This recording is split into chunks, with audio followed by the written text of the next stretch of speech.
Hey, what's going on, everybody? This is Calvin Cannon Jr., and we're going to get into a little bit of real estate here.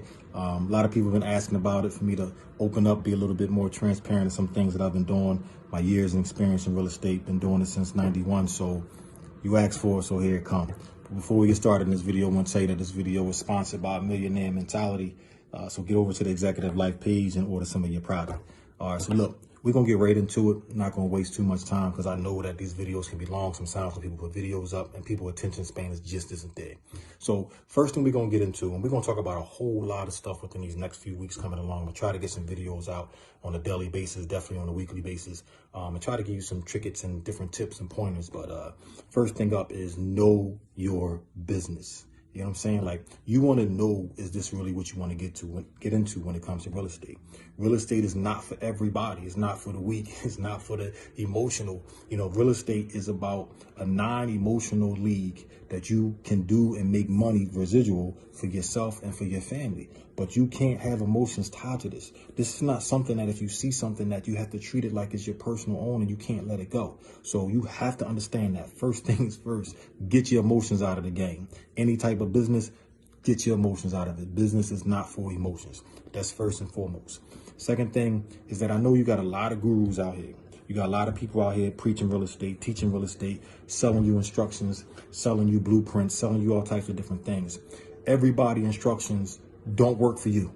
So just stop. Like, I'm not saying that, you know, having a mentor is not good. It's perfect. Having a mentor is great, but you can't do what somebody else do. You need to do what you can do, what your abilities are, what the relationships that you build with are. So if you're talking to somebody and they're giving you a blueprint, they're giving you instructions. They're giving you instructions of what they did, how they got to where they are in this real estate league. So you're supposed to take little pieces from that. Then you put together your own system. Your system might not be as fast as somebody else's system. It might not be as quickly, or your finances might not be where somebody else's finances are. So don't always think because you see somebody out here with 1 million followers, or they got, you know, they claiming that they got all these houses and doing all these different things. That's great. But they probably put that work in. They probably been doing this for a minute. I've been in real estate since 91. I seen when the bubble was up and the bubble dropped. Then the bubble came back up again. Then the bubble dropped again. So I'm not saying even that my playbook and the things that I do is right for you. But what I can tell you is that I'm going to give you some things along the way that's going to help you put your wave together. Don't ride everybody's wave. Take a little bit from here, take a little bit from there, and get things going for yourself, right? The most important thing is build your relationships.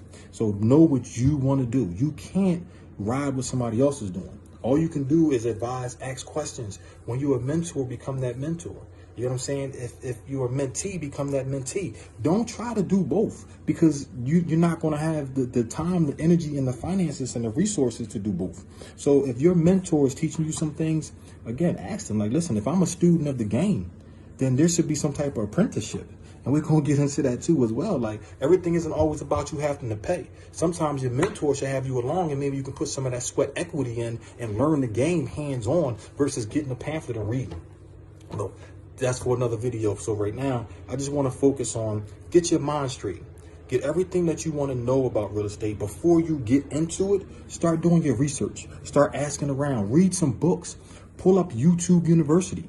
I mean, nothing that any guru or any mastermind is telling you is not expensive. I mean, it's free, to be honest with you. You can look it up. You can find out where the information is. You can do your own research. So when you getting into these classes, when you getting into these instructions, and you getting behind people and getting in front of people to know what you want to do with real estate, you already have a plan.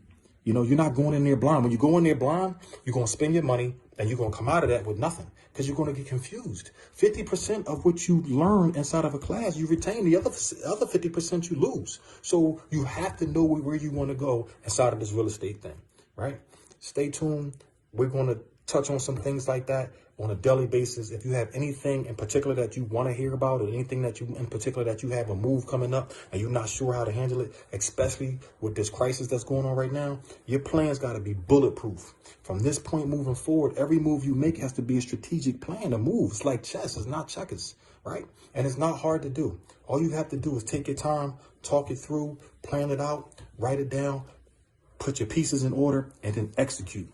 Rise, pray, grind, leverage. That's the move right there. And I'm going to be as transparent as I can be. I'm going to be as open as I can be. I'm going to talk about the good. I'm going to talk more about the bad. Because I see a lot of people out here not talking about the bad. They're not talking about that money they lost. They're not talking about when the banks turn around. They're not talking about when the bank's calling that money back. They're not talking about all the rejections that you can get. They're always talking about the good because they want to show you the positive things about some businesses. And that's great.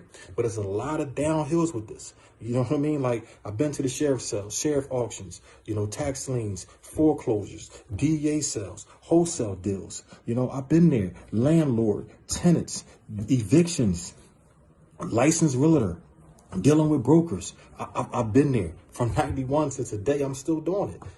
Don't let people tell you, hey, go ahead and quit your job. No. I had a guy call me the other day and say, hey, I quit my job. Now I'm ready to rock. What's the next move? What I told him was, call your boss back and apologize and get your damn job back. And then I'm going to tell you how to make moves.